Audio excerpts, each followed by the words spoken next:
Israel ने Syria में करीब 100 से ज़्यादा हवाई हमले किए हैं और वह लगातार अपने हमलों का दायरा बढ़ा रहा है।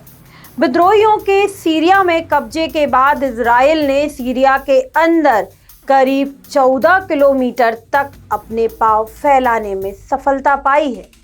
नमस्कार, मेरा नाम है ऋतु साहू और आप देख रहे हैं राजीव टाइम्स।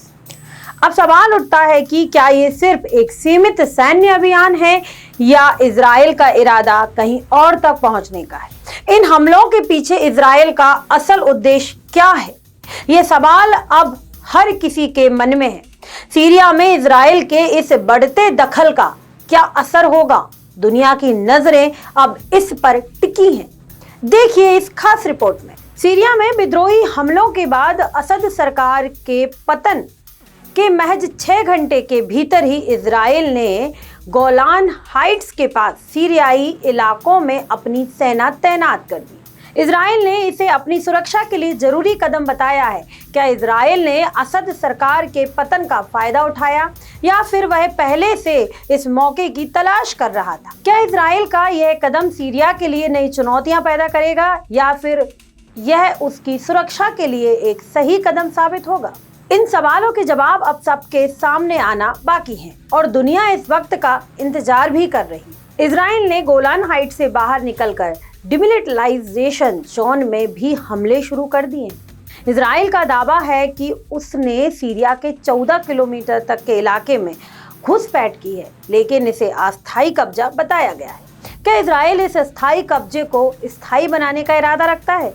क्या इस रणनीति से इजराइल को अपनी सुरक्षा की मजबूत स्थिति मिल सकेगी या यूं कहें कि एक और संघर्ष का कारण बनेगा?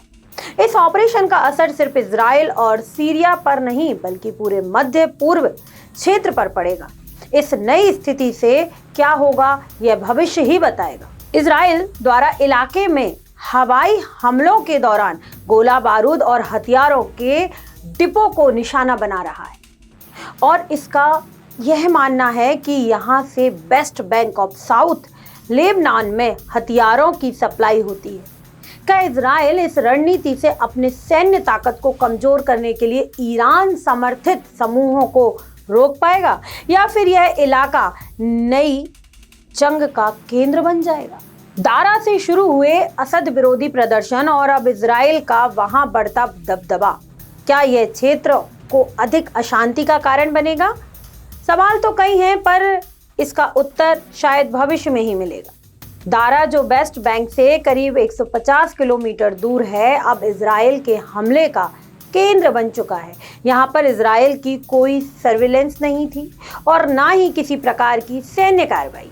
अब इजराइल का उद्देश्य इस क्षेत्र को नियंत्रित करना है ताकि इजराइल समर्थित समूह की सैन्य क्षमता को कमजोर किया जा सके।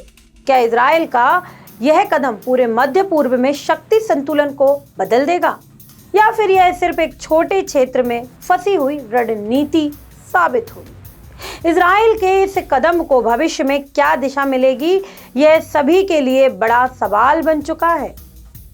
इजराइल के ऑपरेशन का नाम न्यू ईस्ट रखा गया है और इसके तहत इजराइल लगातार दारा इलाके में सैन्य हमले कर रहा है।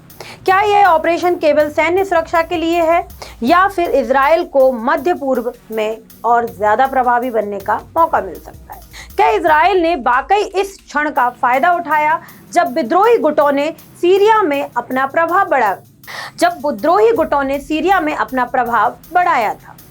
इस ऑपरेशन के दौरान इजराइल की कई रणनीति काम आएंगी और इसके जरिए क्या इजराइल अपनी स्थिति को और मजबूत करेगा? अब इन सवालों का जवाब दुनिया भर की नजरों में है और ये देखना दिलचस्प होगा कि भविष्य में क्या होगा, क्योंकि सवाल अब भी बने हुए हैं। क्या इजराइल की कार्रवाई सीरिया और उसके पड़ोसी देशों के लिए युद्ध की दिशा में एक बड़ा कदम साबित होगी या फिर यह केवल एक अस्थायी स्थिति होगी? इसका परिणाम क्या होगा, यह जानने के लिए दुनिया को इंतजार करना होगा। मुझे यानी ऋतु साहू को दीजिए इजाजत। नमस्कार, आप देखते रहिए राजीव टाइम्स।